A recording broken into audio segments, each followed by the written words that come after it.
नमस्कार शेतकरी बंधूंनो, आज आपण 2026ची कर्जमाफी योजना संपूर्ण माहिती जी आहे तर ते बघणार आहोत. त्यासाठी आपण 2 जून रोजीचा जो एक कृषी मंत्र्याचा व्हिडिओ आहे तर तो बघितला असेल. त्यानंतरच जो GR आहे तर तो निघालेला आहे. त्या अगोदर आपण तो व्हिडिओ बघून घ्या, म्हणजे आपल्याला पुढील माहिती जी आहे तर ती समजण्यास सोपी जाईल.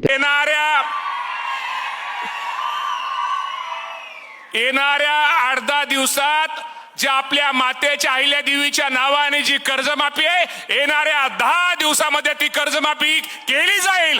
हे माझ्या शेतकऱ्यांना आजच्या कार्यक्रमाच्या निमित्तानं आदरणीय शिंदे साहेब, फडणवीस साहेब, वहिनींचा त्यांची परवानगी घेऊन आज आपल्या सगळ्यांना सांगतो. तर बघू शकता आपण, पुण्यश्लोक अहिल्यादेवी होळकर शेतकरी कर्जमुक्ती योजना 2026.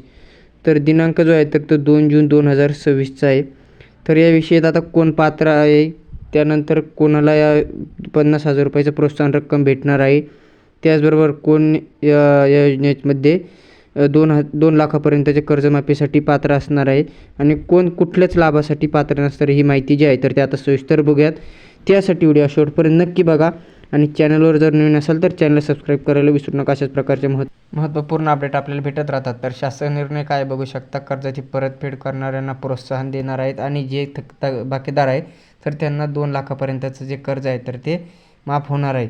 तर आता यामध्ये कर्जमाफी जे शेतकऱ्यांचं कर्ज 1/4/2019 ते 31/3/2025पर्यंत, म्हणजे त्यांनी शेतकरीचं कर्ज घेतलेलं आहे, पीक कर्ज, असे शेतकरी आणि त्यांनी भरलेलंच नाही, 30/9/2025 अखेरीस ते थकबाकीदारच दाखवलेले आहे किंवा आहेत आणि त्यांनी या वर्षी म्हणजे 2026च्या 31/3पर्यंत कर्ज भरलेले नाही, अशा सर्व शेतकऱ्यांना 2 लाखापर्यंतची जी रक्कम असणार आहे त्यांच्या 2-3 खात्यावरील तर ती माफ होणार आहे किंवा त्यांना त्या कर्जमाफी योजनेचा लाभ भेटणार आहे. आता प्रोत्साहनपर जो लाभ आहे तर तो अशा शेतकऱ्यांना भेटणार आहे ज्यांनी 22-23 आणि 23-24, 24-25 या 3 वर्षापैकी 2 वर्षामध्ये त्यांनी कर्ज परत भरलेले असावी. त्याच्याला व्याजदर आणि जी रक्कम असणार आहे तर ती भरून बँकेमध्ये जमा केलेली असावी. अशा शेतकऱ्यांना जे 50,000 जे प्रोत्साहनपर लाभ आहे तर तो भेटणार आहे. यामध्ये कमीत कमी लाभ जो आहे तर तो 5,000पर्यंत भेटणार आहे. काही शेतकऱ्याचं कर्ज जे आहे तर ते कमी असल्याने त्यांना कमीत कमीची जी रक्कम जी आहे तर ती 5,000 भेटणार आहे आणि जास्तीत जास्तची 50,000 भेटणार आहे.